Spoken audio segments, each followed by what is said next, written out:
I started being exposed to.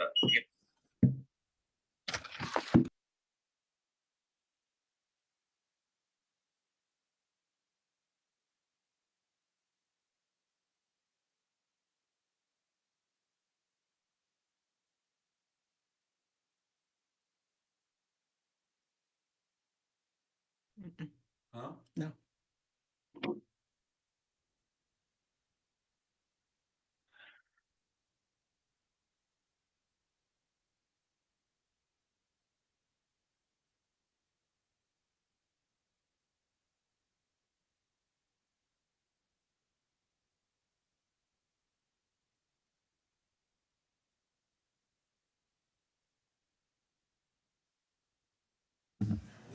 Our next committee of the day is the Rules Committee. Those committee members are McKittrick, Fusco, Amobian, Connor, and Davis. We do have all committee members present. Councilwoman Amobian has joined. She just has not started her video yet, but you do have a quorum whenever you're ready, Mr. Chair. Thanks, Clerk Viviano. I'd like to call the Rules Committee to order. We have previous minutes to pass. Could I get a motion to accept those previous minutes? Second. We have a motion and a second. All in favor? Aye? Aye. Any opposed? Okay, thank you. We have one piece to come before us today. It's a resolution urging support for issue 27, the 1.29 mils bond issue for rebuilding North High School, and the 7.6 mils operating levy proposal for operating programs, services, and facilities of the Akron Public Schools and declaring an emergency. Do we have somebody presenting today? Yes, Mr. Chair, I've released my video, but I have a red box up here. I'm not sure why that is. But anyway, this is offered by myself and Councilman Bolden. And as I indicated last Monday, this is the first, can you hear me okay? Councilwoman, you're very quiet. And is there something over your camera, maybe? Because I we're don't just know. seeing a... Oh, I know what it is. Now I see. Thank you. Can you hear me okay now? Can you hear me? Yes, go ahead. Okay. This particular resolution is offered by myself and Councilman Bolden. As I indicated last Monday, the Akron Public School System hasn't asked the voters for a levy in 12 years, which is unheard of. So they've obviously managed their resources well, and we do know they got some ARPA resources as well, but still, that's just unheard of. And I know we've always supported our levy, school system levy. So, and this is no different. They are looking to rebuild North High School, and I think many of you have seen the pictures in the paper if you haven't visited the building. And it's not fit for children to be educated in or for even use, but they are continuing to use it until they rebuild. And the other part of the levy is 7.6 meals for operating, so they don't have to lay off staff or change programs and reduce any educational offerings. So I am in full support of their levy, as we have always been, and I would like to give Mr. Bolden an opportunity to address as well. Thank you, Councilwoman. Councilman Bolden, you have a comment? Yeah, just a couple comments. For me, I look at it as strong schools help the city. If people are looking to move businesses in here, if our schools are not supported, if we can't support them, it's going to be hard to bring in business.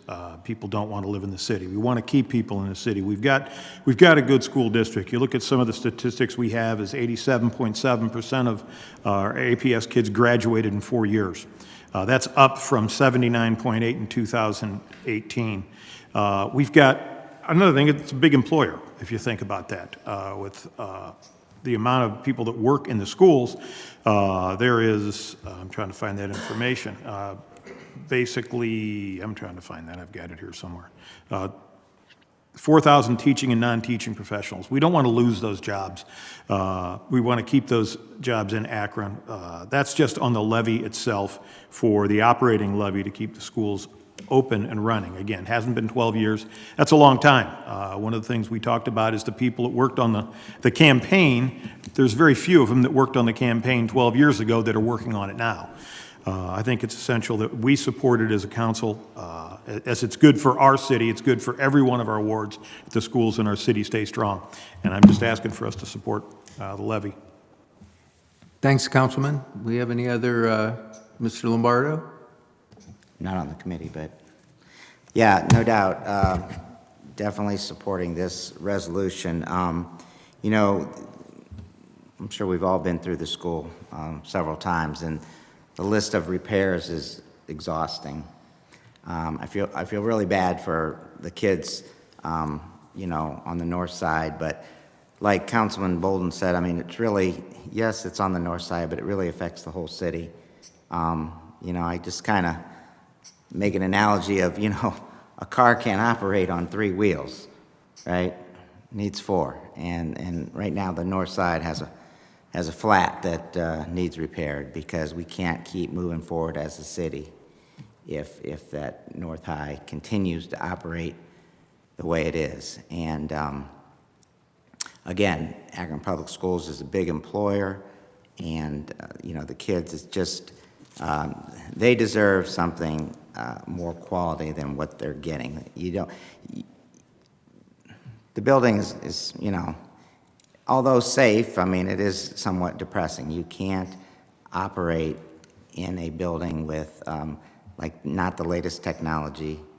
And again, some of the teachers have said, if it's too hot, you know, the kids are sleepy. When it's cold, they're uncomfortable. I mean, it's not a learning environment that's conducive to a quality education. So, no doubt, I'm in full support. If I could add my name to this resolution, that'd be great too. And I hope we all, not only as a council, but as a city, come together and see the need on the north side that is definitely an emergency. Thank you. Thanks, Councilman. Councilman Fusco? Yeah, I rise in support as well. Excuse me. It is imperative that we have a strong school system here in the city of Akron. And also, as we're all aware, the north side is where the growth is. You can't contest that. I mean, in terms of the census and how we, as a council, had to lower the square footage, if you will, the acreage of Ward 2 Districts, yeah.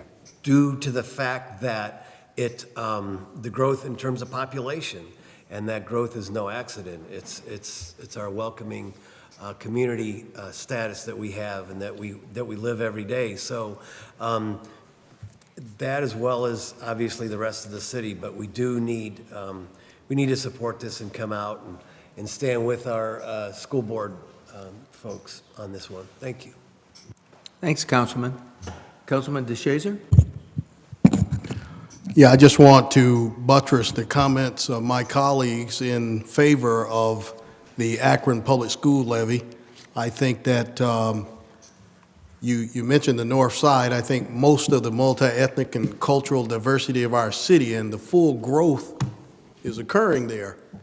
And I don't think that we need to cut that off. I believe that we should secure all of the talent and skill and know-how that we have to press us on into the future, both from an educational perspective and when we try to attract new industry to this town. One of the first things people look at is how are you doing in your schools and being able to produce the products of your toil.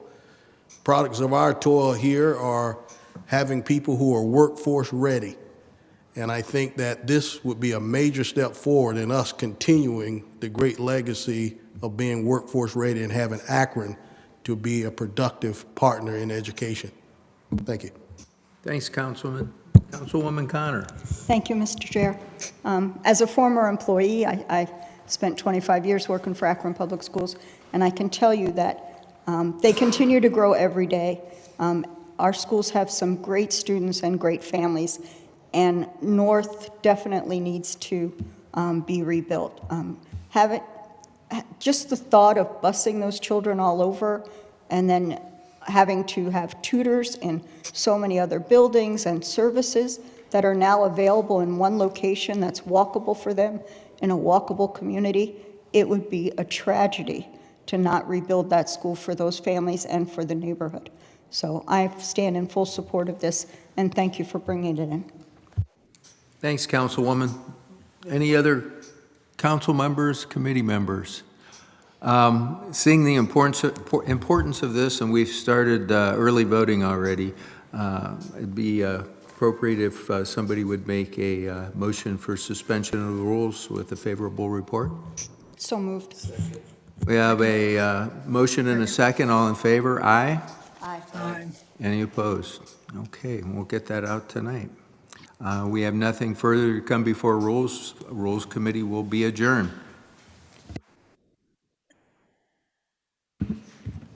Our next committee today is the Public Service Committee. Those committee members are Kamer, McKittrick, DeShazier, Bolden, and Lombardo.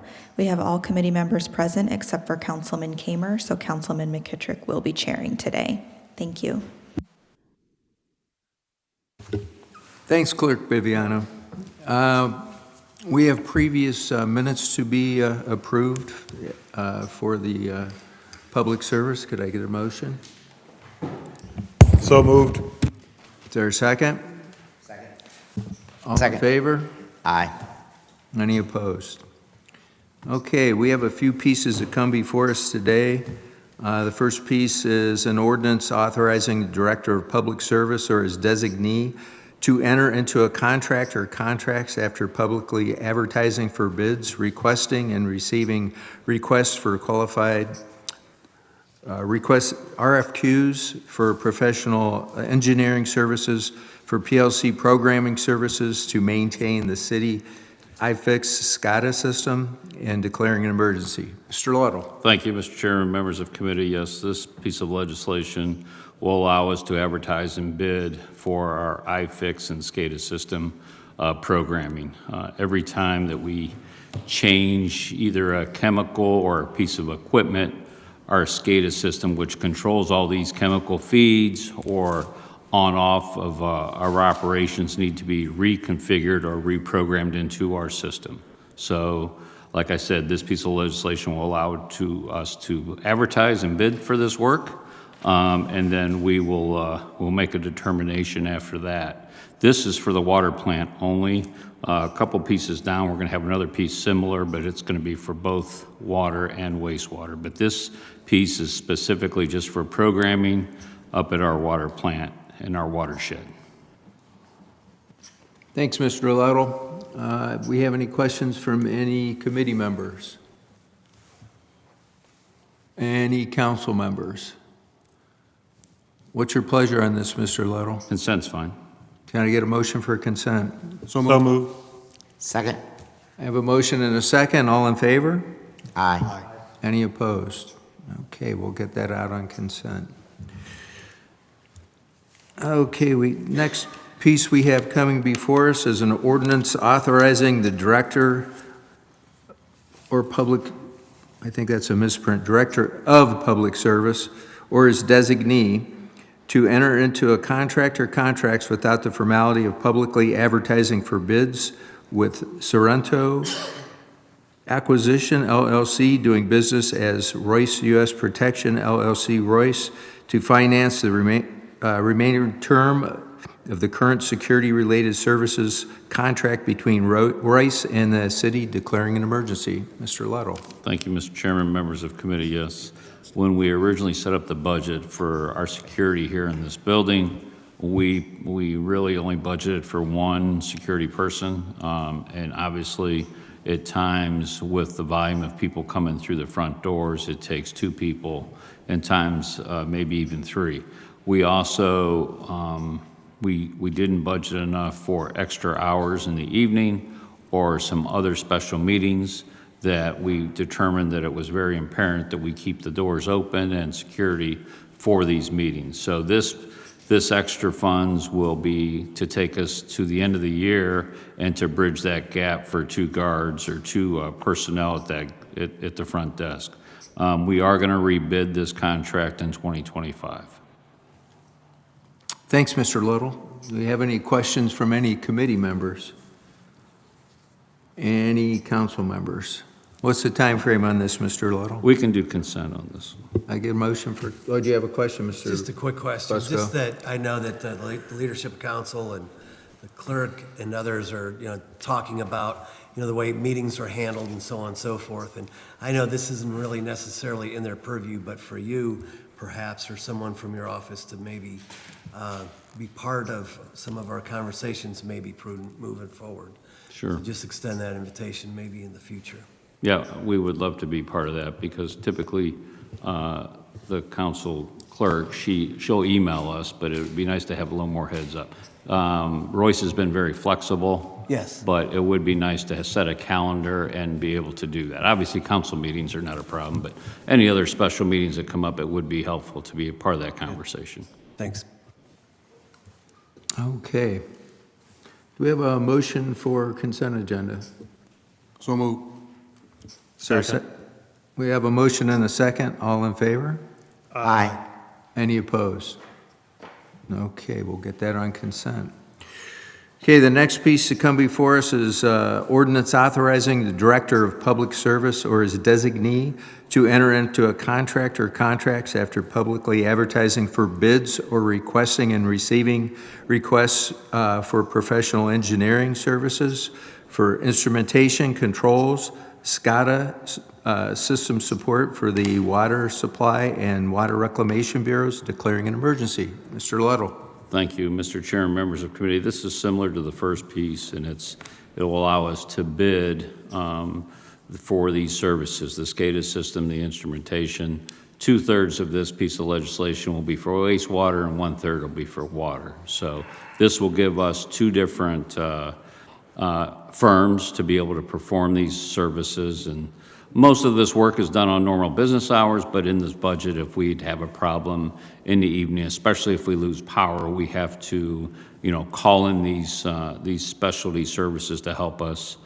We just had a lightning strike a few months ago down at the tunnel, and of course it happens at night, Friday night, and we had to call them in to help us get that back online, how to reprogram some of the programs so we can get that tunnel operating. Of course, when it was lightning, it was raining, so the tunnel was filling, so those are the type of things that happen. Thanks, Mr. Luddle. Any questions from any committee members or any council members?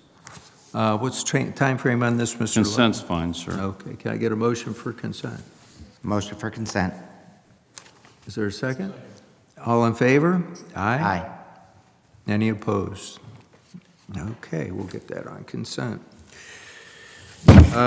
We have another ordinance coming before us authorizing the Director of Public Service or his designee to enter into a contract or contracts without the formality of publicly advertising for bids with USG Water Solutions for professional engineering and maintenance services for the next 5 years of the water storage tank asset management program and declaring an emergency. Mr. Luddle. Thank you, Mr. Chairman, members of the committee. Yes, in 2021, we bid this tank maintenance in compliance with our 13 either elevated tanks or standpipes. What we budgeted 3 years for that contract. This will take us out another 5. That's why we're not bidding it, because we did bid it in 21.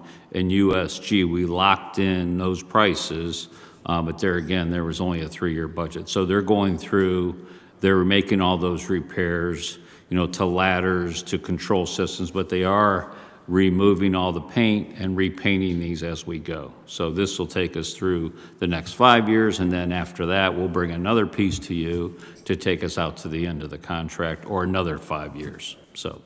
But this is just for the next 5 years. Okay, thanks, Mr. Luddle. Any questions from any committee members or any council members? Mr. DeShazer. I know when we originally did that, we also had some people to look at outline systems that also help to improve pressure in Akron, including the one at Chapel Hill. Yes. Is that also part of this? No, that would be part of the SCADA or the engineering services. So you're correct. Chapel Hill Mall was on the elevated tank that actually was on a separate parcel that we didn't own. They owned it. So you're correct, Mr. DeSager, or Councilman DeSager. We're going through a process right now. Can we use the Britton Road pump station to pressurize that? And we've been going through some engineering. The biggest thing is their fire suppression system, right? They don't have a lot of potable water, bathrooms, that type of thing in the mall. It's about that. And we're real close working with them. So we really feel like by coming off of Bullcozer for the new buildings there, coming off of Britton and coming off of Independence with different feeds, we'll be able to do that, and they'll be able to eliminate that tank, which eliminates their responsibility to maintain that tank. You're welcome. Thanks for that information. Any other questions from any council members or committee members? What's the time frame on this, Mr. Luttle? Consent's fine, sir. I get a motion for consent? So moved. Second. Have a motion and a second. All in favor? Aye. Any opposed? Okay, we'll get that one on consent. Okay, we have another ordinance coming before us authorizing the mayor or his designee to file application and enter into a contract or contracts with the Ohio Water Development Authority for planning, design, and/or construction of 2 City of Akron Water Supply Bureau capital projects for a total of $1.2 million and declaring an emergency. Mr. Luttle. Thank you, Mr. Chairman, members of the committee. Yes, these are OWDA funds that we apply for. So this legislation will allow us to apply for those loans through the Ohio Department of Development. This will be 20-year loans. Current interest rate is like 3.7%, and the 2 projects we're looking to do are up in the watershed. One is at the Ladue Reservoir, and the other one is at East Branch. So some of the things we'll be doing is, dam maintenance, dikes, drainage area, and those are not eligible for WSRLA, which is going to be the next piece. So that's why we're going through OWDA. So, Thanks for that information, Mr. Luttle. Any questions from any committee members or any council members? What's the time frame on this, Mr. Luttle? consent's fine. Can I get a motion for consent? Motion for consent. All in favor? Aye. Any opposed? Okay, we will add that to consent. Okay, we have another ordinance coming before us authorizing the mayor as designee to file applications and enter into a contract or contracts with water supply revolving loan account with the Ohio Environmental Protection Agency and with the Ohio Water Development Authority for planning, design, and/or construction of 8 City of Akron Water Supply Bureau projects for a total of $79.7 million and declaring an emergency. Mr. Luttle. Thank you, Mr. Chairman, members of the committee. Yes, this legislation will allow us to apply through the Water Supply Revolving Loan Fund. One thing, when you hear that number of $79 million, it is for 8 projects, and probably the biggest one is, we've talked about it for years, is the Britton Road Reservoir. That is programmed about 46 of that $79 million.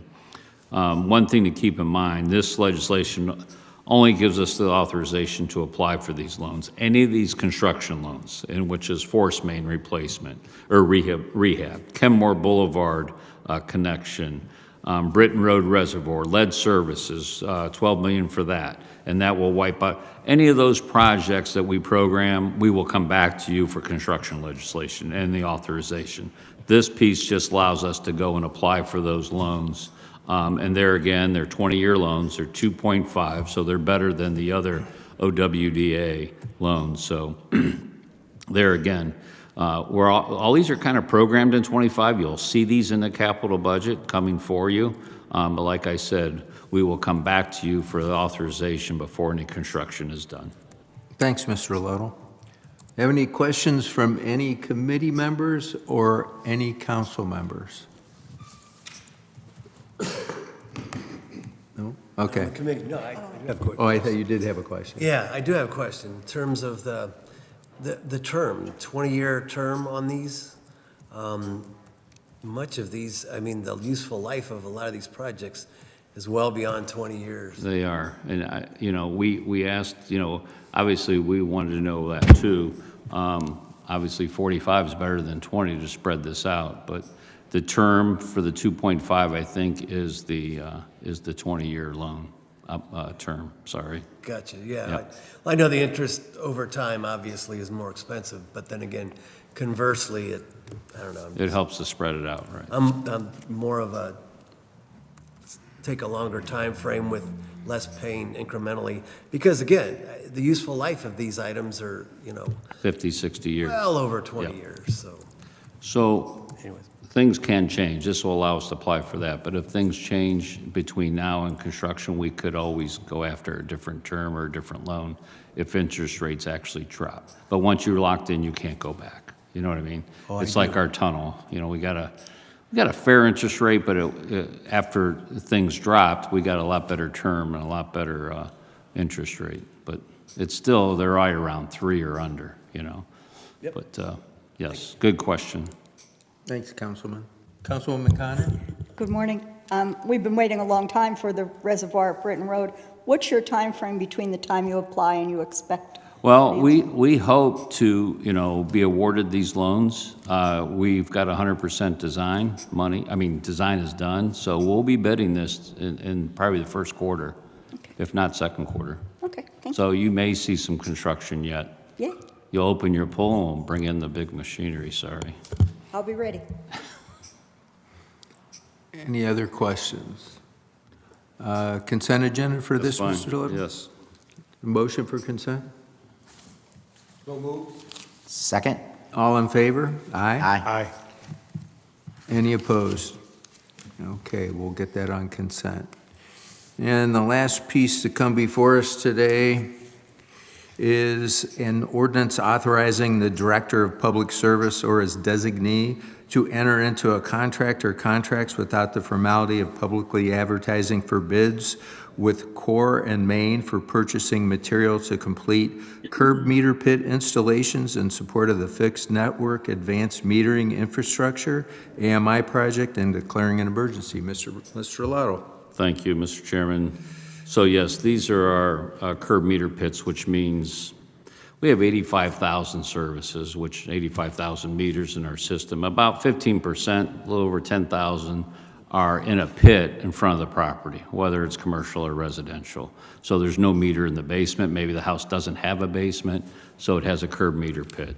So there's various fittings that you have to adapt to the new meter. Some of these meter pits are broken, cracked, water gets in. So we brought a piece before you, I don't know, maybe a month ago or so, that was for foam installation kits to prevent these from freezing. This piece of legislation is going to buy all the other parts that we need from Core and Main to get the new meters in and rehab the meter pits with new lids to prevent that water from getting in there or anything. And then obviously adapting the new meter to the old system. So, Thanks, Mr. Lettle.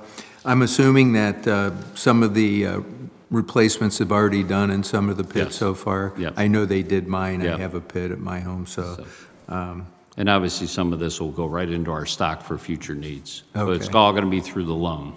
So as they continue to work on these, is it weather permitting as we start getting into cold weather? Or? Not really, because they can't leave the pit open or they can't leave the lid off if it's going to be freezing tonight, but they're all really below the frost line. So as long as they're in and out and they don't leave it open, no one's going to lose, no one's water line's going to freeze. Okay. Any questions from any committee members? Any commercial pits that would also be replaced in that? There's some, yes. Most of those are inside because they all have backflows, And so either that, if they weren't, they'd have to be like in a hot box, because putting all that underground, it'd have to be a big vault. So these are mostly just your, you know, your 24-inch round containers that go in the ground. Any other questions or comments from any committee members or council members? What's your pleasure on this, Mr. Little? Consent's fine. We have a motion for consent? So moved. Second. Have a motion and a second. All in favor? Aye. Aye. Any opposed? Okay, we'll get that on consent, and we have nothing further to come before public service. Public service will be adjourned.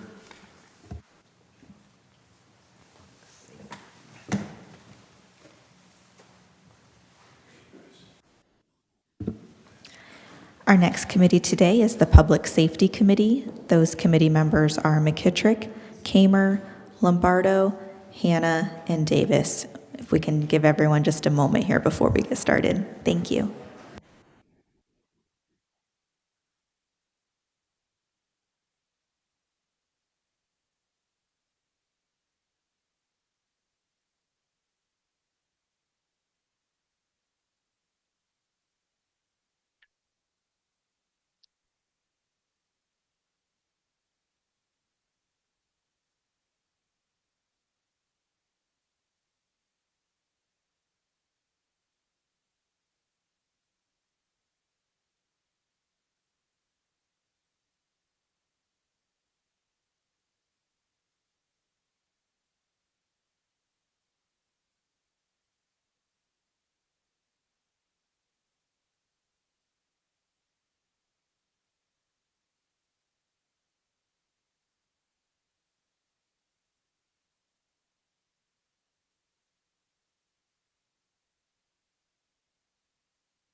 Okay, we're ready to begin the Public Safety Committee. Again, those committee members are McKittrick, Kamer, Lombardo, Hannah, and Davis. We have all committee members present except for Councilman Kamer.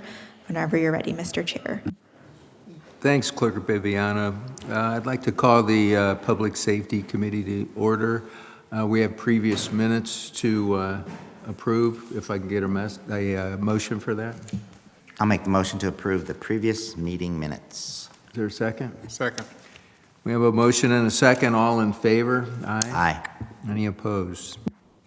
Okay, we have one ordinance to come before us today. It's ordinance authorizing the mayor as a designee to enter into a contract or contracts without the formality of public advertising for bids with Farber Specialty Vehicles for the purchase of a mobile command vehicle and declaring an emergency. Yes, Mr. Danko. Councilman McKittrick, Council, thank you. So this is what is considered a mobile command vehicle, or it could also be considered an emergency operations center that's mobile. It can be used for either purpose. Both are very similar purposes. So this is something that a city the size of Akron is lacking. Other cities that are similar to our size do have similar type of vehicles. It would be used for two primary purposes. One of the primary purposes would be it would respond to a incident, and it would be a large-scale incident that it responds to, and it would collect command presence people into that vehicle, into that point. When you collect folks from different agencies for a command presence, it's called unified command. And I'm talking about things like police executive staff, fire executive staff, and executive staff from the city, including public works. This has been something that has been a need for some time. When I came into this role, it's one of the things I identified as the city is needing, and I've been working on it for several months. Just this year alone, there was probably 4 different incidents of large enough caliber that vehicle could have been used. And I'll kind of list them off quickly, and if any of you recall. Earlier this year, in the winter, there was a church fire in Kenmore. It was a vacant church, and it was in very terrible conditions, and companies were there for a long time during the day, during the fire. But it was a vacant church. So things of that size take a lot of resources, and folks are there for a long time. The next one that occurred that I can think of was the mass shooting that occurred in, I believe it was June of this year on Kelly Avenue. That brought folks from police and fire together, and again, a command presence vehicle would have been useful there. The next incident that comes to mind is the bomb threat that occurred on Main Street just underneath the 77-76 interpass. It shut down expressway traffic for a good portion of the day, utilized many resources from police, fire, and public works, and personnel were out there for a long time. There was unified command set up, and it would have been an ideal situation to collect the command people in one point, isolate them from the public so they can make some decisions in a protected environment. The last one that I can think of was the hazmat fire that occurred on Rosemary Boulevard last month. That was, it's very fresh in mind. Companies were out there for staff was out there for over 9 hours at a minimum. It actually went into several days when reduction of staff was allowed, but the incident took several days. Again, unified command was set up. There was police, fire, public works, Red Cross, Metro, all executives from those different divisions that could have and should have been able to collect under a protected environment, a roof of sorts, or a command vehicle. And the year is not over yet. We still have 2 more months to go. The events, we've seen them escalating, becoming more frequent and larger. So we're under no illusions about things not happening. More things will happen. Those are the events that the city responded to. There's other events that the city could deploy to ahead of time. The number of events in the city, community events, is what I'm going to talk about next. The number of community events in the city has escalated. Last year there was about 240. This year there was almost 350 scheduled. Of those 350, at least 10 come to mind when a command presence, a command vehicle should be deployed there just in case things go bad. Some of the incidents or the community events that I'm talking about are the Hardesty Park Festival that's out there for 2 to 3 days. The Props and Piston Festival, Rib White and Blue, and the substantial and the subsequent fireworks that occur. We have 3 good-sized marathons, and 2 of them are substantial, with over 7,000 to 8,000 participants, let alone spectators and crowds. We had the eclipse. We have the election that is coming up. We've recently had a conference with the mayors in the city of Akron, and some of the things that they recommended and put on our plate with a regional expert, frankly, scared me of things that could happen. The Pride event. The number of people that were in the city, and were in the march and the subsequent when they all gathered to celebrate. Just the numbers of people and the potential for what could happen. Setting up a command presence ahead of time in an event like that is necessary. Safety Forces does it. They do it in various locations. It's usually ad hoc. They're usually looking for someone to allow them to use their space. This would be a little different. This would be something they could deploy where they most needed it, where they most wanted it. The vehicle I'm talking about, earlier this year, representatives from fire, police, and myself went to this Farber Specialties. They are in southern Ohio, and this is what they do. They build command vehicles. We were frankly impressed with the number of vehicles and the vehicles they build. We saw everything from very large vehicles to very small vehicles. We settled for something kind of in the middle. What we looked at and what we liked the most, what we thought would fit for the city of Akron, is a 33-foot RV-style coach vehicle. The resemblance to an RV stops there. The vehicle is built from the ground up. Inside the vehicle, there are no beds, there are seats, tables. There's no bathroom. This particular vehicle would come with 10 different monitors, hooked to Wi-Fi and different type of IT capabilities. It has a mast that would elevate in the back that would give us the capabilities of extensive lighting and satellite. The vehicle is, again, made from the ground up with a command presence in mind. The wealth of knowledge that that industry held, or that particular business held, just almost overwhelmed us. We came back and we consulted several times, back and forth. We talked with ourselves back and forth several times, and we came up with a basic idea of what we want.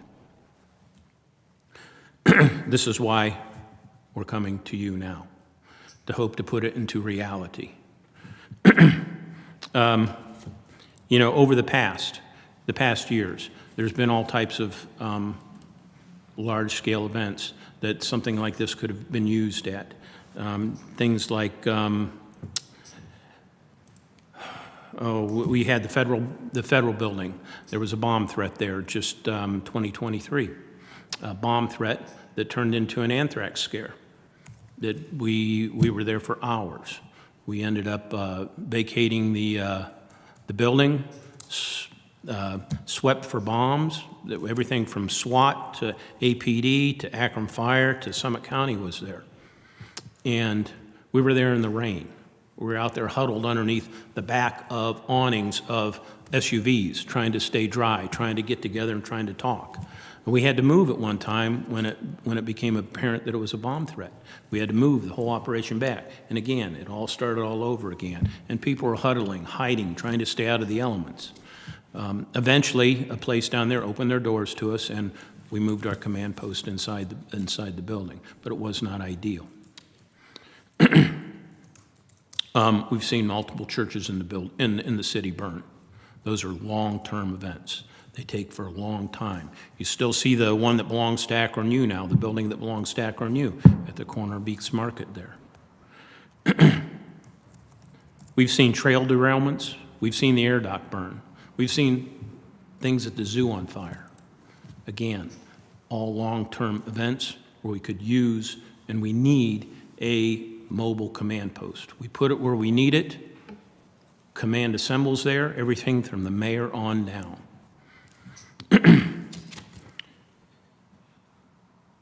The command vehicle itself, aside from what I told you about its technology, inside it is kind of divided into three basic areas. One is for the most of the command staff to assemble, the unified command staff. Another smaller area is for an executive staff if there needs to be a conference, if the mayor is there and he needs to talk with somebody. And then there's another smaller area where we'd have 2 data analysts set up for things like looking at threats, such as with what we have coming up with the election, what we had going on during the protests. Those are all viable issues.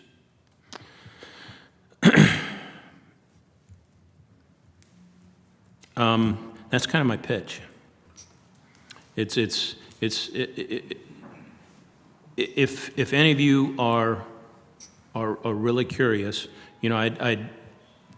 I would just suggest you look at something like Farber Specialties. You Google them, and they just have pictures and pictures and pictures of vehicles that they built. And you could kind of get an idea of what we're talking about. And it really brings a visual from what I'm talking to you about. We have a large layout of what it would look at. If I were to show it to you, it would mean nothing. It's a schematic.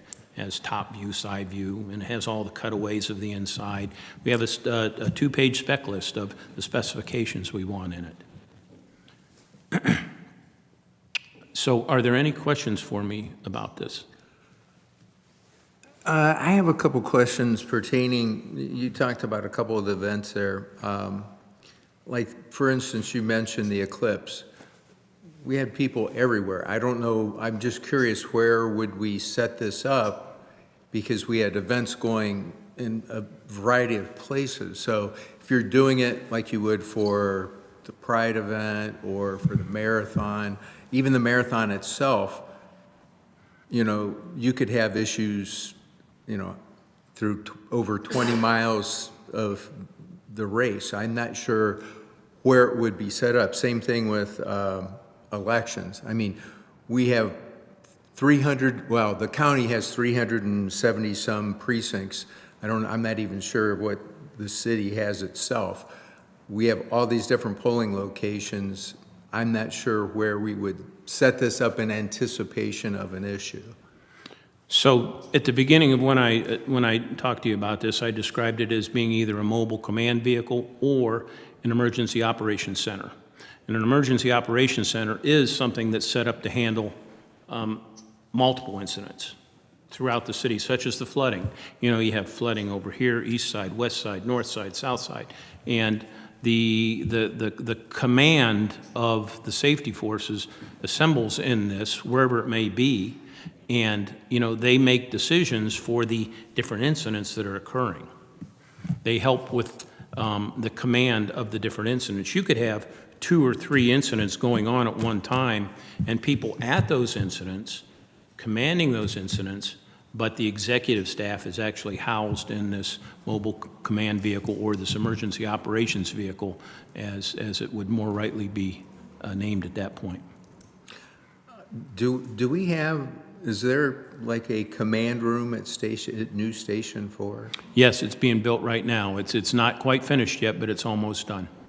To me, that, I mean, if it's something that's going to incorporate multiple locations, I would think that that would be something that's readily available rather than having to move a mobile command unit someplace to command multiple different issues going on. Like if there's multiple issues during the election, I would think that that would be ready right at hand rather than moving a vehicle someplace and setting it up, unless there was some issue with Station 4 being threatened or something like that. That would be the thing. Station 4 would be the primary spot, unless there was an issue with Station 4 or it was more, if it was needed elsewhere. If you know, those that were running the show, the incident, the executive staff wanted to place it elsewhere, closer to the events or the events. And would it be a more appropriate question for finance to say exactly where the where the funds are coming from for this particular expenditure? Finance should comment on that, yes, sir. Just as you are. You walked in at a prime time, Mr. Wheeler. Mr. Wheeler, would you have an answer as far as this mobile command vehicle, where the funds are going to be coming from to make this expenditure? Yes, we'll be splitting it across the issue 4 funds. So a portion of it would be split proportionately between service, fire, and police. Okay, thank you, sir. Mr. Fusco. Yes, I don't know if there's any committee members have questions. Any committee member? Okay. Mr. Hanna, go ahead, Yield to sorry. committee members. Go ahead. Did you mention how much this vehicle would cost? And I think it's a good idea because the Rosemary fire explosion, when I went on location there, the fire department was over here and the police department was over here, and it was like they were hollering at each other trying to communicate. So as far as that mobile command vehicle, I think it would be an excellent idea. Just say, for that instance, that would be great, I think, because then you would have all the firemen and the police there under one roof, and they could communicate as opposed to being spread out. But like you say, with the marathon and the election, well, one central location might be best for that. But I think that that's a good idea. And I think Summit County Sheriff, don't they have a mobile command center? I think I went out to Hardesty Park and I saw one of those vehicles out there. Summit County Sheriff does have a mobile command vehicle. You know, we're not looking to borrow anything. We're looking to own it, and for it to be deployable when we need it, and not us dependent on anybody else. Right, I was just asking because I have seen one. Oh, and yes. It'll be a good, why did it take you so long to request one of these vehicles? I think, you mean for the idea to come up? Yes. I think it's been something that I've had on my mind for a while, and I came into this position at the end of March of this year. So it was one of the things that I brought to the position, was that, plus some other ideas, of course. But that was the one that I started running with and researching right away.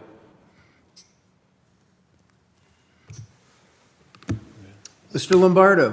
Thank you, Mr. Chair. I believe the legislation says about 650,000. Yes, I'm sorry, sir. About 650,000. Again, that's what we're budgeting, and as Mr. Wheeler said, split between the three budgets. Right.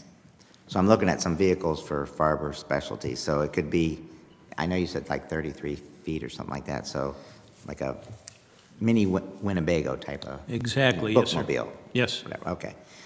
So then from order point to delivery, what's the time frame there? We got a rough estimate of about 18 months. Okay, thank you.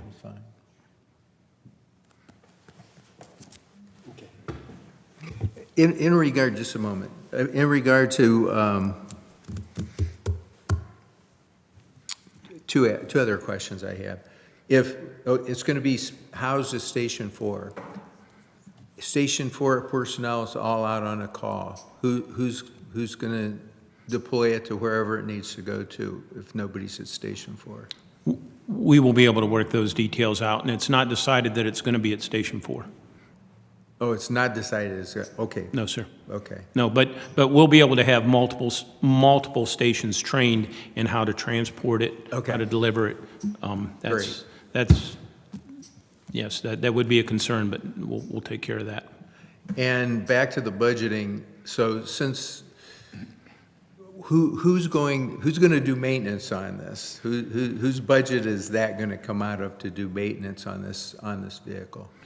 We've done things before where one division takes care of something, and then other divisions will transfer money to help offset that cost.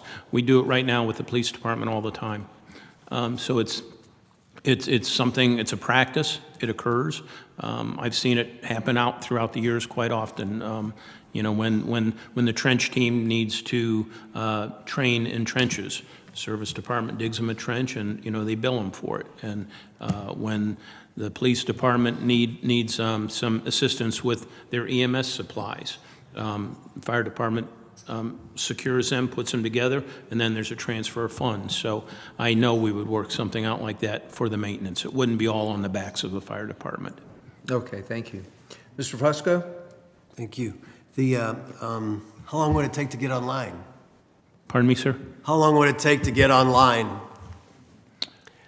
Whereas we pass legislation and then you have it in your possession. How long does that take? Again, I think about 18 months. Okay. It depends on what their demand looks like at the time, but when we talked to them, they said it's about an 18-month from order time to delivery time. Okay. And is this the only source of this type of equipment? I see it says no bid, I believe. Did I see that somewhere? Or, We asked for no. advertising for bids, without the formality of advertising for bids. Just curious why that is. The amount of work that went into the relationship with them, looking at the vehicle they had, recommendations we had, trying to keep it in Ohio where it was local. We did contact another supplier, and they weren't even in the ballpark, so. Okay, so. We actually talked to Pierce, who builds our fire trucks, Gotcha. who probably has a better relationship with us than Farber, and they couldn't come close. We wanted someone who specializes in it. I understand.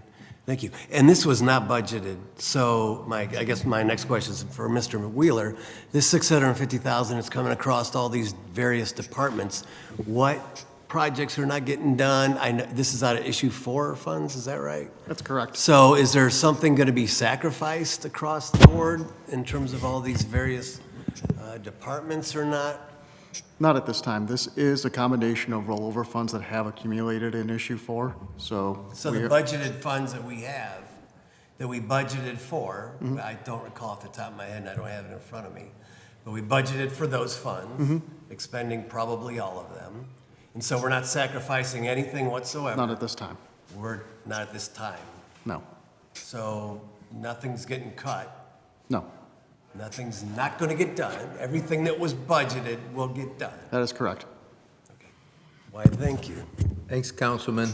I'm going to go with Councilwoman Amobian. I think she's had her hand up for a while. Councilwoman Amobian? Thank you, Mr. Chair.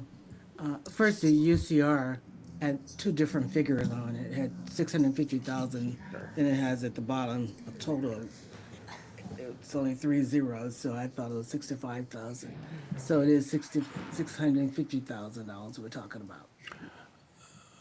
I'm sorry, ma'am, but you were coming across very soft. I couldn't understand much of what you said, other than you were asking about why it was 650? No, I said the UCR has 2 figures on it.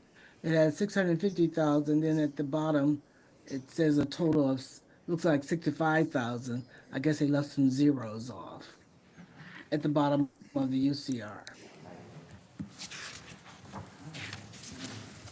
But now that that's been clarified, I have another question. Just curious about, it doesn't, it sounds like. Oh, I see what you're saying, ma'am. There's a typo there. It's 650,000. Yeah, I heard it, so I was corrected. So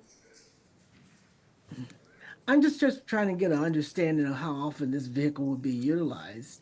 And I was wondering, it sounds like Summit County already has one. I was just wondering if there was a way to do it with another entity.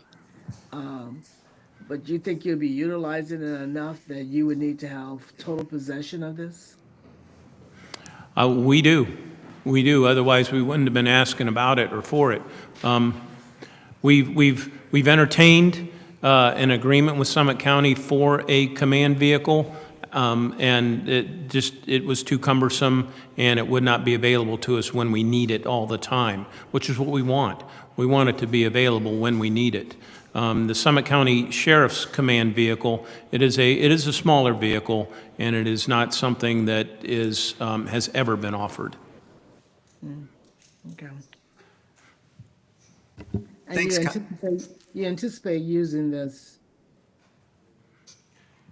do you have any idea what kind of frequency you're talking about? Because you're talking about almost $1 million. Could any of you pick up what she said? I'm sorry, ma'am. Councilwoman, did you ask about the frequency of use? Is that what Yeah. I think I heard? Do you have any idea of the frequency of the use of this? Because we're talking about almost $1 million. I mean, it's 350 less, but still. Did you hear that? How often it would be used? Yes, The vehicle that we are proposing? yes.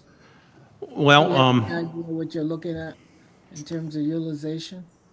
we don't know how often it would be used. This year alone, it would have been out there. I would have put it out there at more than a dozen times, at planned events and at events that we had to respond to.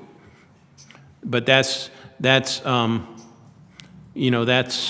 unknown right? We don't know what tomorrow will bring in the emergency services. So, but the planned events that we know we set up command beforehand, we had at least 10 of them, let alone the unplanned events.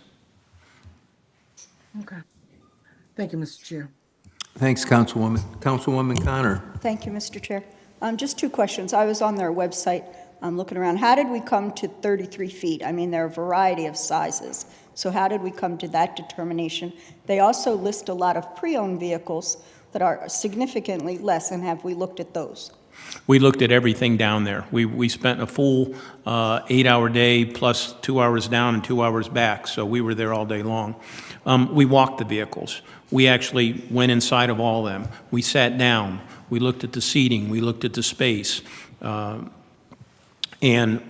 we, when I'm saying we, I'm talking the four of us, thought that for the needs of who we would have in a vehicle like that this one was going to be big enough, not too big, and not too small. There is no magic number. We won't be able to fit everybody in that wants to show up, but we will be able to fit 12 to 15 people in there comfortably and have, you know, a good conversation, be able to run an incident or incidents throughout the city. We use this particular vehicle because we can use all the seating in there from the windshield to the back bumper. The seating up front, we can turn it around, and it can become part of the seating for those folks who are engaged in the incident. That's what we wanted. Some of the other vehicles had a cab that was separate, and that's, I don't want to call it wasted space, but it becomes unusable space once the vehicle is parked. So that's what we looked at. We looked at bigger vehicles as well. They came with a bigger price tag, and we were trying to be prudent. We weren't trying to do too much, but we thought anything smaller than 33 was just too small. Thanks, Councilwoman. Any other questions from any committee members or council members? Okay. We discussed this earlier, I'd like to take time just in case there are any other questions from any other council members that, you know, Mr. Kamer's not here. He was the previous safety chair. He might have some questions in regard to this. So I'd like to, if it's not a problem, if we take time for now just to be able to have any other questions in the meantime. It is not a problem, Councilman. It's something I invite. We want a good decision. You know, we want everyone to feel comfortable with this. It deserves some discussion. Okay. Can I get a motion for time? Motion for time. Is there a second? I'll second it. All in favor? Aye? Aye. Any opposed? Nay. Okay. Would you like me to do a roll call vote on that, Mr. Please. McKittrick? Aye. Lombardo? Nay. Hannah? Aye. Davis? Aye. The motion for time passes 3-1. Okay. We will take time on that. If anybody does have any questions, please get a hold of Mr. Natko. He'll be able to answer for you. We have nothing further to come before public safety. We'll be adjourned. Thanks so much. I appreciate all your input. Thank you, Mr. Chairman. Our final committee meeting of the day is the Budget and Finance Committee. Those committee members are Lombardo, Amobian, Fusco, Boyes, and Bolden. If we can give everyone just a moment here before we get started. Thank you.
Okay, again, our next committee of the day is the Budget and Finance Committee. Those committee members are Lombardo, Amobian, Fusco, Boyes, and Bolden. We do have all committee members present whenever you're ready, Mr. Chair. Thank you, Clerk Viviano. This is the Budget and Finance Committee. I'd like to call that to order with first order of business approving the last week's meeting minutes. Second. All in favor? Aye. Any opposed? Very good. All right, our first piece coming before us is an ordinance authorizing the Director of Finance or his designee to enter into a contract or contracts with systems and software without the formality of publicly advertising for bids for support and maintenance of billing software in 2024 and declaring an emergency. We have Mr. Fraker and Mr. Wheeler here with us today. So, Mr. Wheeler.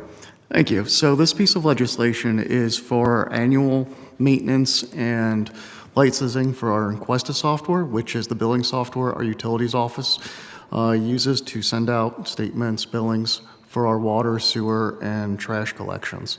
This is a one-year extension, and we are bringing it now because our new system that we are moving to, SPRY, will not be ready until 2025. So 1 year, as you said. Very good. Do we have any questions from any committee members today? I don't see any. Other committee members? Oh, no, Tina Boyes, Councilwoman Boyes. Go ahead. Thank you, Mr. Chair. Mr. Wheeler, is this the particular billing software that has been generating bills from another state to like water customers and such, or is the mailing process something different? Yeah, so it is a separate process. While the statements are generated from Enquestment, it's actually mailed out by a third-party processor called Doxum. So that is a separate contract. That is something we are monitoring. And just as a follow-up, if I could, are those bills being generated from a local address, or are they being mailed from another state still? Because I know the timing on those were very difficult for customers sometimes that write checks to be able to get their payment in on time because they were getting their bills so late. That is correct, and we've acknowledged that with the vendor Doxum themselves, and they are looking at moving it to a processing facility that's closer to Ohio. Thank you. Any other council members? I do not see any. Your pleasure would be? Consent agenda. Consent agenda. Can I get a motion for consent? So moved. I got a motion. Second? Second. All in favor? Aye. Aye. Any opposed? Very good. We'll see that that's placed on the consent agenda. Our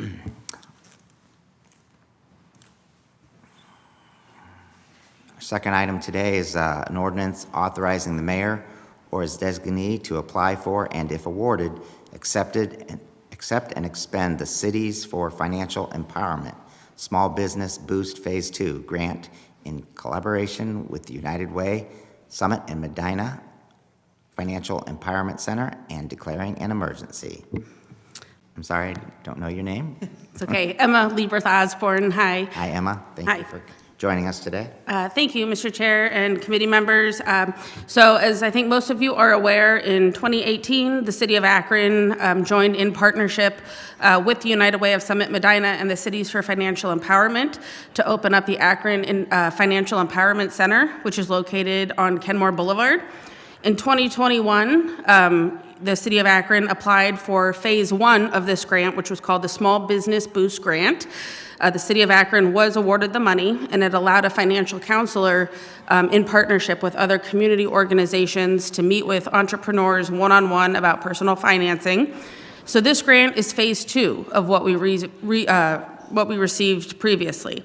We are applying for $90,000. We have identified 3 program partners, the Progressive Alliance, the North Hill CDC, and Akron Food Works at the Well. And if awarded this grant funding, it would put one of the financial coaches from the Akron Financial Empowerment Center into the neighborhoods, into these different places to meet with small business owners one-on-one. It is not limited to small business owners by any type of neighborhood. It is open citywide, but it is really going to be located in the Copley Road area, North Hill, and over at the Well, where there's a lot of food entrepreneurs who are trying to get their businesses up and running. So really excited about the possibility if we are fortunate to receive this grant. Very good, very good.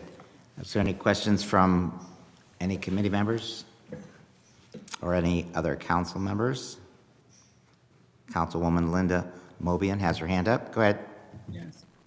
Mrs. Osborne, could you talk about, can you hear me okay? Yeah. Okay. Yes, ma'am. Can you talk about the funds will go to these 3 entities and then they would do the advertising, or how would it work? How would the information get out to people? Yeah, so the way that we have designed the budget for this grant, the City of Akron is the recipient of the funds, and we have divided up in the budget under program incentives a portion for each one of these 3 organizations to receive some of the grant funding to help do some outreach to the businesses. So we're looking at expanding on some of the efforts of what has been done in the Great Streets Akron model, and then also really doing some more door-to-door type effort, making sure that small business owners know that this service will that is open and will be existing to them for their help. But yes, there is some room within the budget to help the 3 program partners in which we've identified. So there's an administrative overhead that Correct. that will pay each Yes. entity? Yep. And then also a portion to help with the financial coach as well. Okay, thank you. Yep, you're welcome. Councilman Bruce Bolden here. Maybe I missed it. Is this a matching grant, or is this just, we're applying for 90,000? Okay, I couldn't find, looking for the amount, and I found it down the Yes, bottom. just I 90,000, saw yeah. expenditure, and I'm going, is it a matching? But it's okay, great, great, thanks. It's not a matching. No. Okay, Councilwoman Tina Boyce. Thank you. Great to hear that this is expanding into neighborhoods. That's something I really tried to champion on Kenmore Boulevard when the Financial Empowerment Center first got started. And to that end, I'm just wondering, what is the relationship like with the businesses in the space where the Financial Empowerment Center is actually located?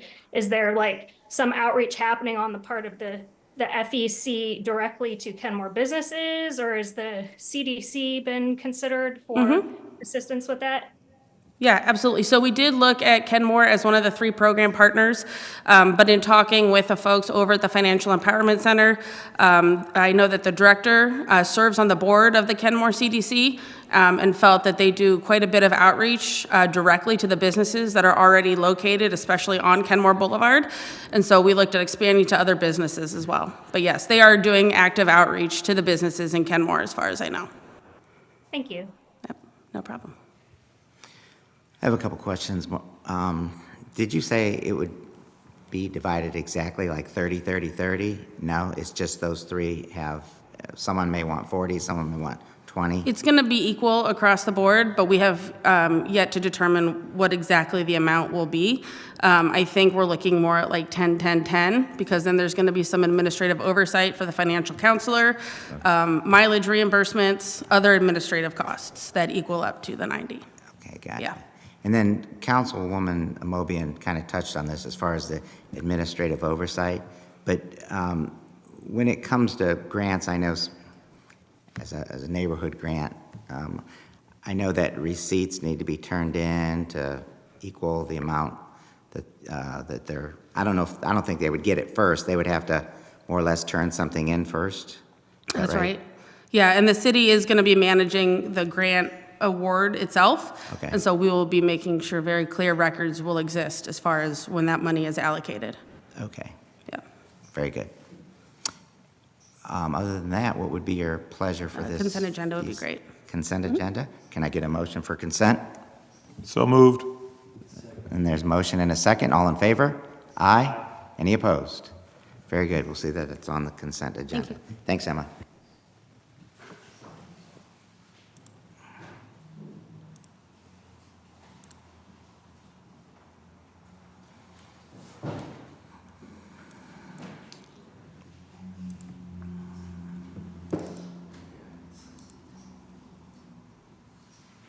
Okay, our third piece is a ordinance authorizing the mayor or his designee without the formality of publicly advertising for bids to enter into contracts with various providers for the City of Akron's health insurance programs as set forth in Exhibit A and declaring an emergency.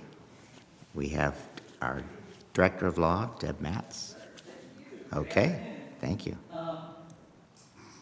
So what we're asking you to authorize is the 2023 and 2024 contracts with Medical Mutual for administrative, their acts as an administrative services organization on behalf of the city for both our active employees and our retirees. In addition, we are also asking to authorize the contract with a company called WEX for COBRA services and FSA services for 2024. They were not the vendor for 2023. We had a contract with that vendor, and it ended at the end of 2023.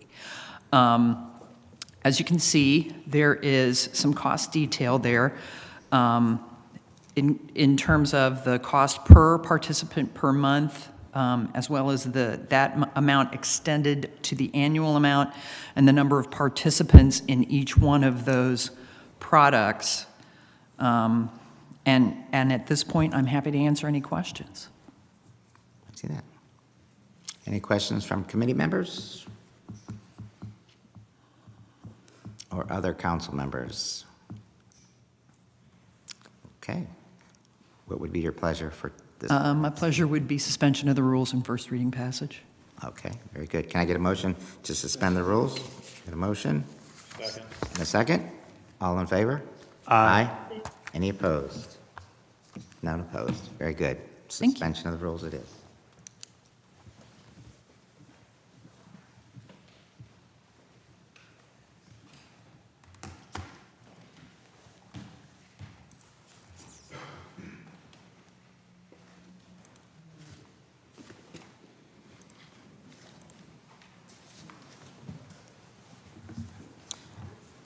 Okay, our last piece is an ordinance authorizing the mayor or his designee to enter into a contract or contracts with a minority behavioral health group for the purpose of hiring personnel for the street team pilot program and declaring an emergency.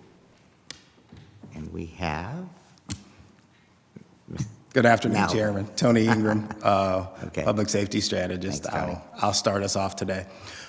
So I prepared just a brief PowerPoint presentation just to go over some of the things we had discussed earlier this spring in reference to the pilot, and then to talk about where we are right now. And then we've invited Pastor Dennis with Minority Behavioral Health to talk through what they will be doing as part of that project as well.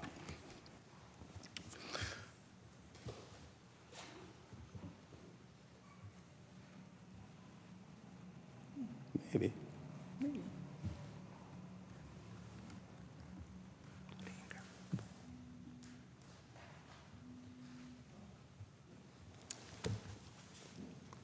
There we go. So from our the last presentation in the spring, the pilot program we're creating and working with Pastor Dennis, Minority Behavioral Health, and our consultant as well. And these are the guiding principles as we move forward with this pilot, that it will be family-centered, trauma-informed. We're going to focus on neighborhoods that are high risk, high need here in Akron.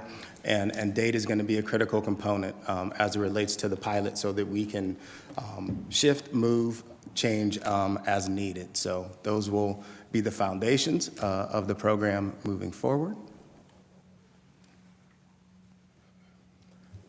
We are, the pilot will be 18 months long. That'll give us an opportunity to have an extended period of implementation, as well as give an opportunity to do some research. As we are moving forward, we felt 18 months would be the appropriate time length for that. Again, the overall pilot is intervening in violence when the violence may or does occur, build relationships with high-risk individuals, groups, families, and neighborhoods. We will engage with victims, families, and associates to prevent retaliation when, in fact, there is a shooting event. And also, as aftercare, we want to make sure we're connecting families and individuals with the appropriate services that we have here in Summit County.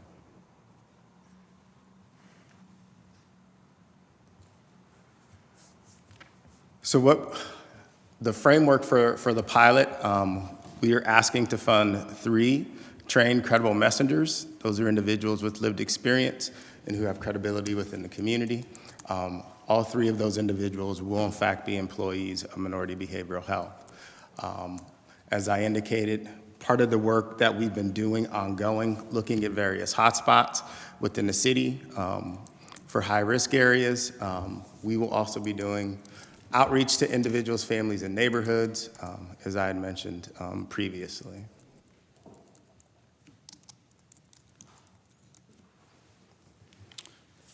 So I want to talk just quickly what we have done up to this point and what we've been doing up to this point. So we held a training of some individuals that we initially identified as potentially being credible messengers within this program. And so we invited a national expert out of New York to come in and do training in mediation, interruption services, as well as to help us gauge what's happening, and this was in Brooklyn, New York. And so that individual came in June, provided a 2-day training for some of the folks who we have identified, and went really, really well. And we will continue to work with our consultant, as well as Pastor Dennis's group will really be focused a lot in the area of providing mental health training, and I'm going to let him talk a little bit about what they have done with some of the individuals who are identified as credible messengers in the program that they have right now. Good afternoon. Good afternoon. There's a video that we'd like to show, and it sort of represents the work that we've been doing, gives the opportunity for council to hear from some of those who have been involved. And if we can, let's play that video, and then I can speak to, give more detail and more context for it.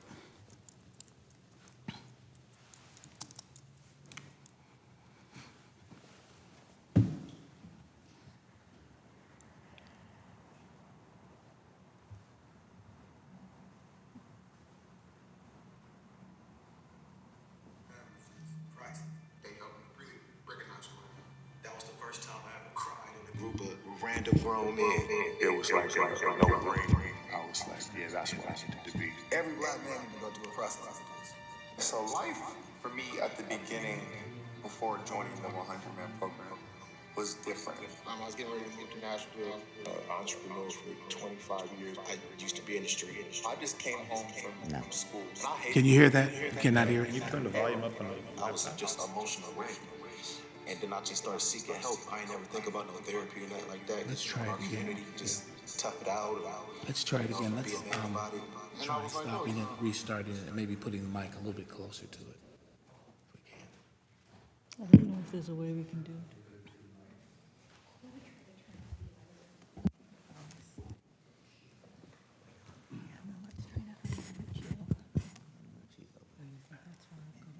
We can try it through Zoom and see if that might.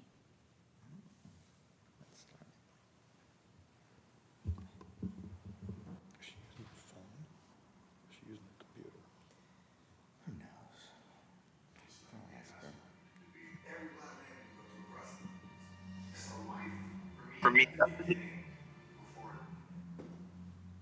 We are 2 seconds away.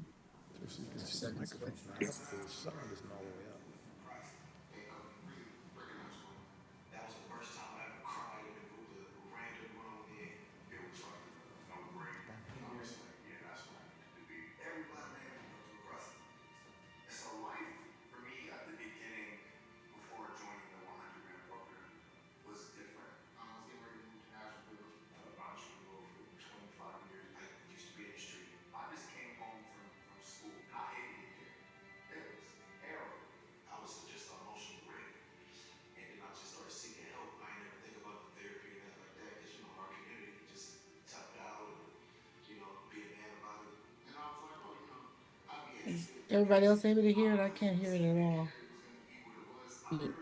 Yeah, we can't hear anything.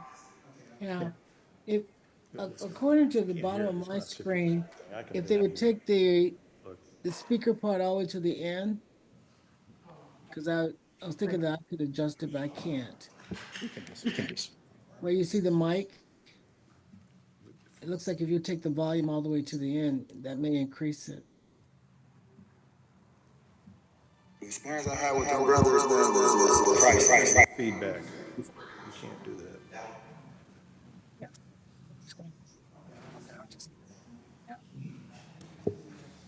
You want me to continue?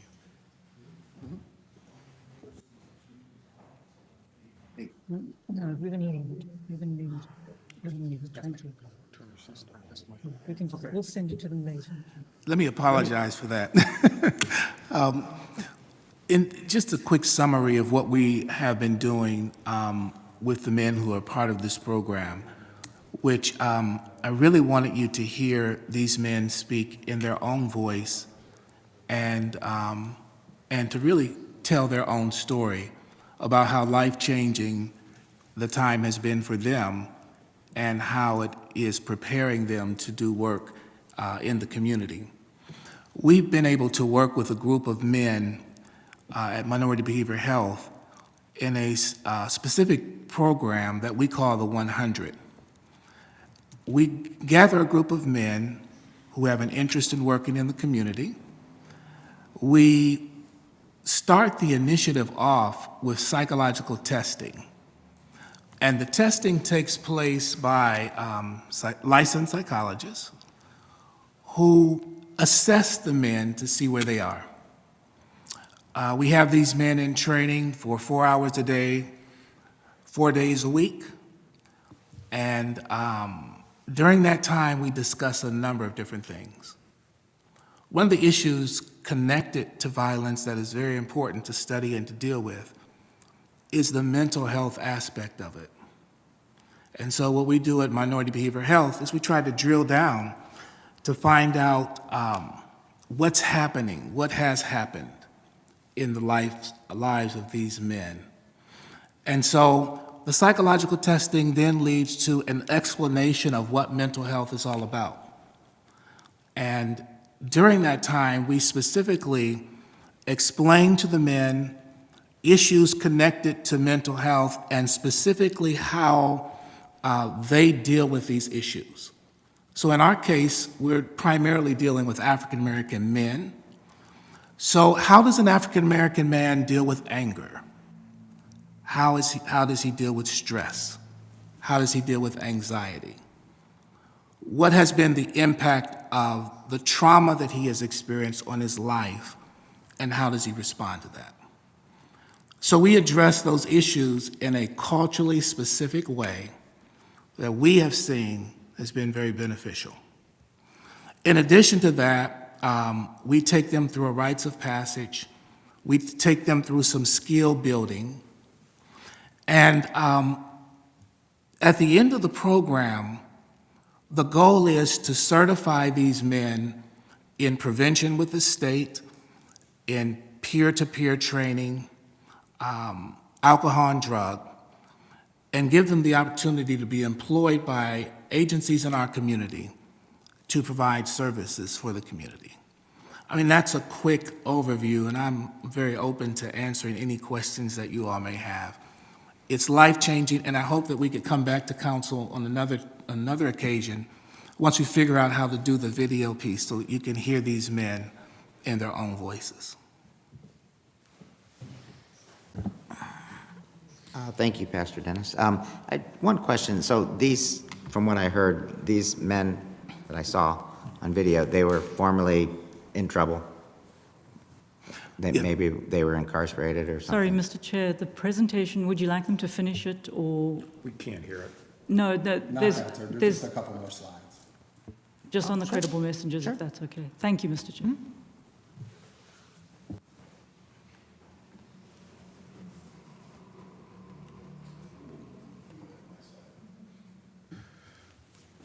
So just quickly, so we've begun to think about what a workflow will look like, where information will come from. This is not all of the potential sources where information could come from, but how, once we get that information collectively, as a street team, we'll work together, make a determination as to where and how the particular case will flow. Whether it goes into the interruption space, whether it becomes one of outreach, as well as how do we move through the rest of that continuum. Okay. So as I had indicated earlier, we are asking for three positions, 2 full-time positions, 1 part-time, for a total of $184,953. And now, if there are any questions.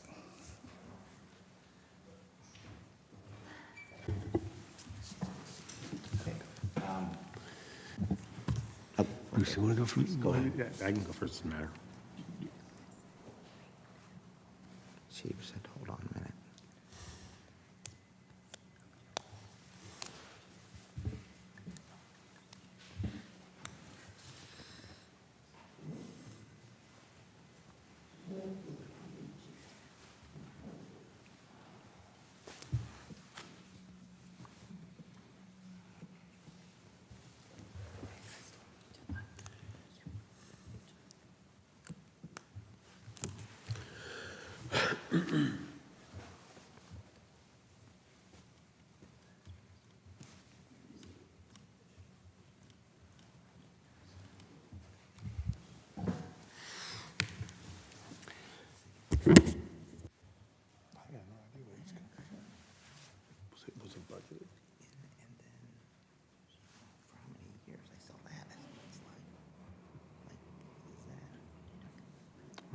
It's the first time I ever cried in a group of random grown men.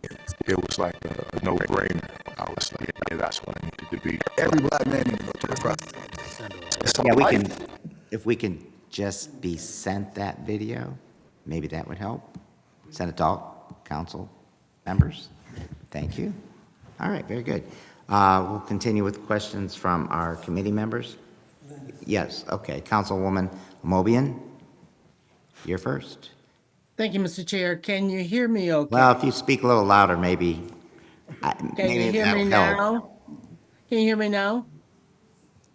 You're getting there. You know, I don't understand. Maybe it's my system. Anyway, I would try to shout. Let me know if you have a question. You know, it sounds like you have a program in place. Are we talking about peer support specialists that these would be certified as, Pastor Dennis?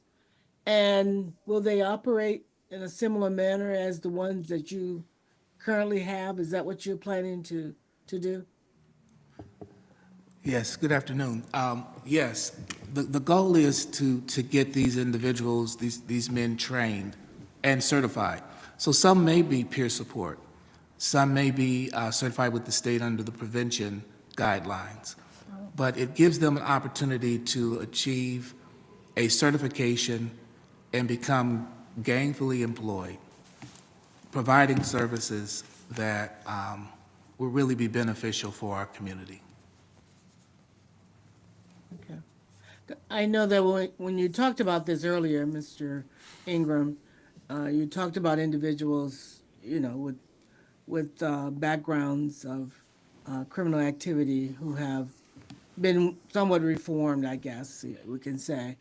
And with the training and all of that, you'll be able to utilize them in particular neighborhoods to try to engage with individuals who could be potentially problematic for that neighborhood.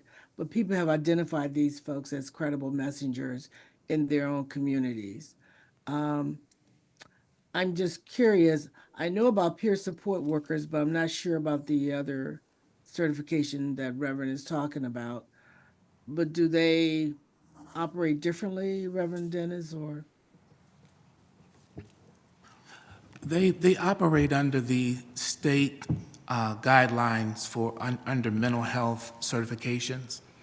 So all activity would be evaluated and consistent with whatever those state standards are, under prevention, under peer-to-peer, under alcohol and drugs. So we're talking about, again, certifying a group of men and giving them the skills to provide these services under a structure that is audited and managed with the proper kind of supervision, credentialed supervision that is necessary. May I continue, Mr. Chair, if that's okay? Yes. Yeah, I'm just curious. I know that we can identify young men and young people with our school system and other entities. Would these individuals be identified through some type of institution that we are aware of, that we work closely with, that these credible messengers would be working with?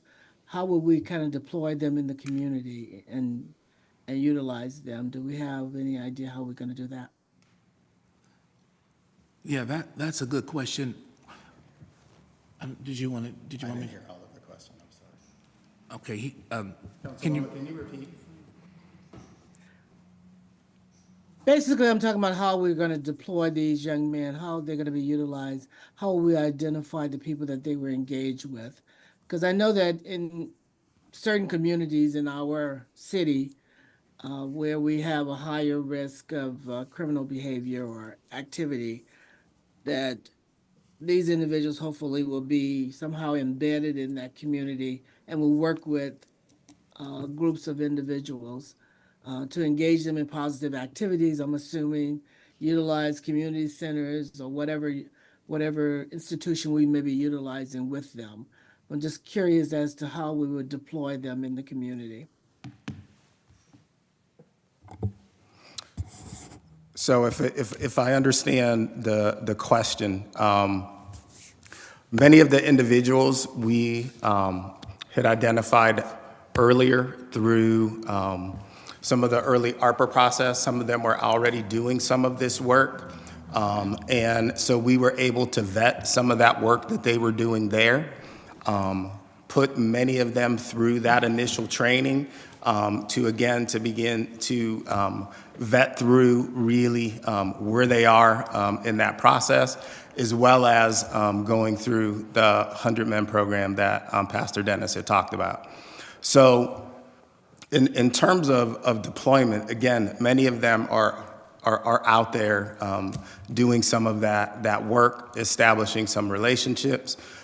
It'll be part of an outreach effort as we've identified, again, those high-risk areas, not just waiting. The idea is not to wait. We really want to get out there, be proactive, and do outreach, not just interruption and intervention as well. Okay, thank you. Is there any other questions from committee members? Mr. Fusco? Thank you, Pastor Dennis, for coming down today and all this good work. I know you've been at it for some time, and appreciate all of your efforts throughout the years. I apologize. What is the Rehoboth project? The Rehoboth project is the consultant that we are working with, who is national expert in the community violence and intervention space, as well as they work in the overall field, whether it be working in the credible messenger space. They also work in the hospital space. So this is one of the national experts who we identified to help us to think through the model as it would relate specifically to the city of Akron. Go ahead. I just wanted to add that we're executing a contract that was entered into with the Rehoboth project by the prior administration. Oh, okay, thank you. The other piece, I guess, is this is great, and cheering for you to be successful, absolutely. But just to learn more, so we can articulate whenever we're asked questions. Is there any at all interaction with the police department? Is there? So that'll be Just more really curious. one of the roles that I will have. There will be some sharing of information from police to the Credible Messenger team, but that's... Yeah, but probably limited. And I get that. You want to continue the credible piece of it. Absolutely. Understand and wouldn't want to touch that. Absolutely. But been reading a little bit about, some of the studies and some of the things that have been done, and it seems as though like a lion's share of problems in cities is in very small portions of those cities, as Correct. you know Correct. already. And so I assume that would be part of the work with them in terms of identifying that piece of it. And I hope I don't sound entirely naive, but 100 men, is any women involved in this at all? With this particular initiative, we're currently working with men. Our goal in 2025 at MBHG is to do some work with women as well. Absolutely, okay, good to know. I think that's important to identify as well as that. And I assume a piece of this is going to be dedicated toward the homeless piece of it all. I know in terms of moving forward, we're talking about utilizing ARPA funds, correct?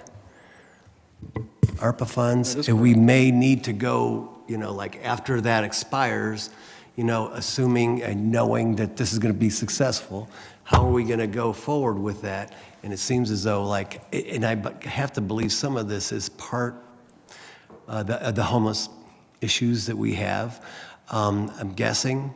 But then again, CDBG funds and such, can be utilized for some of that moving forward. So just asking that question too on the homeless piece, is that part of the equation? Probably a small piece, Councilman. This is really individuals who are known to police, maybe known in the community to be high-risk individuals. Our homeless population is sort of a different entity in a different space for that intervention, but obviously a very serious issue. Well, I think, if you talk to some folks out there, you're going to hear, I believe, some of that as well. So just it ties in this way. So part of that connection in that outreach is reaching out to the folks who are engaged in that homeless work to get some better ideas from them. Exactly. Who exactly we're looking at. Yes. So there's been infrastructure's some in of those place. efforts. Absolutely. Good. And the other key thing with that is that research piece that we will be introducing as well with our research partner to make sure that we're collecting the right data, we're targeting the right areas, targeting the right folks. So that's pivotal, especially moving forward, obviously, and I'm glad that's a big piece. So, but again, thank you for all of your effort on this. Appreciate everything you've done over the years, and we're cheering for you. Thanks. Thank you. Yes, we still have a few more questions. Yeah. Councilman Bolden? A couple questions here. I'm trying to get my arms around this, okay? It looks like we're talking 3 people, 2 full-time, 1 part-time? Correct. Okay. And these have they already started, or will they start? They have not started yet. Okay. They will go through that vetting process and the hiring process through Minority Behavioral Health. Okay, so it's 18 months starting from whenever, correct? Or is it? Hopefully, we're is it gonna hoping be January. Yeah, because, it starts in October and we're done with October. Correct. So, and these are out of ARPA funds. How long will the ARPA funds last? Will they go through, do we know? Will it cover next year, the year after? How long will it cover that? They will cover the 18 months of the pilot. Whatever, from start to finish? Absolutely. Okay. So the people we have, they're already going to be, I'm assuming they're going to be the people that we are training there, you're going to train them into get the certification that you need. Is that, the coordinator, I would think, would have that to begin, correct? Yes. Okay. Yes, absolutely. Okay, and then the other 2 we would coordinate in. And then they're reaching out, they would be the street team, the 3 of them, total? Yes. Okay, I'm just trying to get my arms around it. Okay. That's the questions that I had. Thank you. Councilman Garrett? Greetings. Thank you, Chair. Appreciate the whole idea of Mr. Ingram, of you bringing this idea to the forefront, and it's a trying time. So I just wanted to give you kudos for putting this program together. A few questions that I have, identifying the areas, the cost to certify these individuals. I know that there's a budget of $184,000. The cost to train them, is that included, not included in that? Who's picking up that cost? The group of individuals that we have, is it just going to be 3 individuals that's going to go through this training? What happens if one of them falls off and then we need to replace an individual? And then the last thing is, we currently have situations going on in our schools. I'm wondering if this group, is there a group of individuals that could possibly, in the event that the police officers are no longer into the high schools, is this group prepared to perhaps take on some roles of that nature as well? Thank you so much. You want to tackle the first one?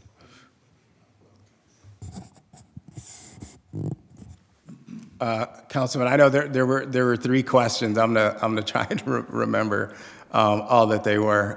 First, the pilot, I am putting forth that which was suggested by the mayor, and working with who we felt would be the most effective organization in terms of reaching that targeted group, which is how we came to work with Minority Behavioral Health. With respect to the schools, I will just say there are some models, not where credible messengers are necessarily in the schools replacing school resource officers, but there are other programs to ensure that our young people are getting to and from school safely. That is the one that I am most aware of. As far as anything additional in the schools, I am not aware. And then, I'm sorry, I forget the third question that you asked. The other question was the cost of the certifications. Who's incurring that cost? Sure. So I'll speak to the mediation and the interruption service. The Rehoboth Project, as our consultant, that's part of what they'll be responsible for, is to continue to provide that ongoing training in relation to de-escalation, mediation, interruption services. They will also be doing training on data collection, how to document when they have an intervention with the community. And then there's the mental health training that Pastor Dennis is providing. Thank you so much for your time. Thank you, Chair. Thank you. Councilwoman Tina Boyce. Thank you, Mr. Chair. I read through, first of all, I just want to mention, I attended an event this summer, the Festival of Peace and Nonviolence, and I'll tell you, I was very impressed with the Rehoboth Project. I was able to talk to the founder of that organization, and I really think we're on the right track with the credible messengers and street team and that sort of thing. My question relates more to bandwidth, right? So I see this is for 3 positions, one of which is a full-time coordinator. And are there two outreach intervention specialists, one of which is full-time, one of which is part-time? Is that right? That's correct. The coordinator will also be doing the intervention outreach work as well, but they will be that lead for the particular team. Got it. And that kind of leads into my second question. You know, you're determining which parts of town to focus this on with 2.5 folks, really 2 folks, if you think, you know, a director or coordinator is going to be doing admin work plus some of the street team work, and then you've got 1 full-time and 1 part-time. That's really only 2 total folks doing a lot of that on the ground work. How many areas and what size of areas are you able to focus on with that amount of people? Like, where will the pilot project take place in terms of scope? Sure. So we've identified, obviously with the recent events in June 2nd, the east side of Akron will be one of the areas that we focus on, as well as the west side of Akron. One of the things that we discovered in talking with our credible messengers, this idea of potentially what we think that may look like in terms of where the conflict may arise may be a little different. And so a lot of the effort will be focused on families. And so there's, quite frankly, a lot of interplay throughout the city. So it is not distinct from necessarily one group. There is overlap. So in addition to looking at where crimes are occurring, there's also efforts to begin to identify who some of those families are who are engaged, and to begin to intervene, do outreach prior to hopefully any shooting event occurring. And I appreciate that because, you know, people don't commit violent crimes by ward. That's correct. Okay. There's stuff going on all over Akron, often involving the same folks. So I appreciate that. One of the things I know we talked about in your presentation earlier in the year is that you'd like to focus the pilot on areas that aren't necessarily the absolute worst in violent crime, to be able to gauge some success or create some success as part of this. Is that still kind of your outlook on this? Has that shifted? I would say it's probably shifted a bit. Again, talking with the folks who are on the ground level doing the work, that it is somewhat family oriented. So there are going to be some very high risk situations and some high risk areas where the Credible Messenger team will intervene. We still want to use that data to try and make a bigger impact as we possibly can. It may in fact be some of the highest risk areas, but again, we really are focusing around families, having a family-centered approach, and wherever that need is, we feel we'll be mobile enough to be able to handle it.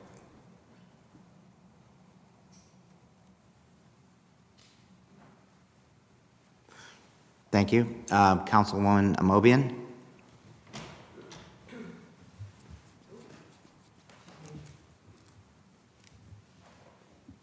Still muted. Councilwoman Amobian, you're muted. Okay, I'm unmuted now. Can you Yes. hear me now? Yes, thank you. Okay. I just want to follow up on a couple of things.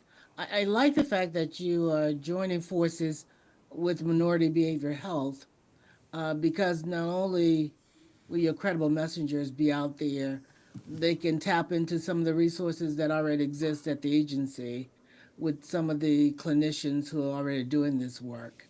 So that could be extremely helpful in intervening and being proactive with some of these family situations that you've alluded to. So there's some great learning that can occur here. So I'm looking forward to whatever you learn from this, because this could greatly help us in our city in reducing crime and other behaviors, and trying to engage some of these young folks and others in more positive activities as well. With regard to the budget, um, it depends on how valuable we find this, because we know we want to reduce crime in our city. So wherever we need to look in our budget and find resources to continue this program, knowing that we're going to get some positive results from this, we have to. We're looking for whatever we can grab hold of to help us with the situation. So while we are getting positive results, we begin to look at the budget and see where can we shift dollars, where can we move things, and this has to be a priority, because we know that we are having too much crime in our city, and we want to reduce it, and we want to find ways to engage families and others and prevent some of this stuff from happening. So as we move forward with the data that you're gathering and helping us figure out what you are learning over the 18 months, then we can figure out where the other dollars are going to come from. Thank you very much. Thank you. Thank you. Council President Margot Somerville. Thank you, Mr. Chair. I first just want to thank Pastor Dennis for his partnership in helping us address this really important issue in our community. And the reality of it, I think Councilwoman Amobian really spoke to it. I mean, the fact that when we look at just this past weekend, you know, that we've had 3 incidents as relates to gun violence in our city, right? That's a lot.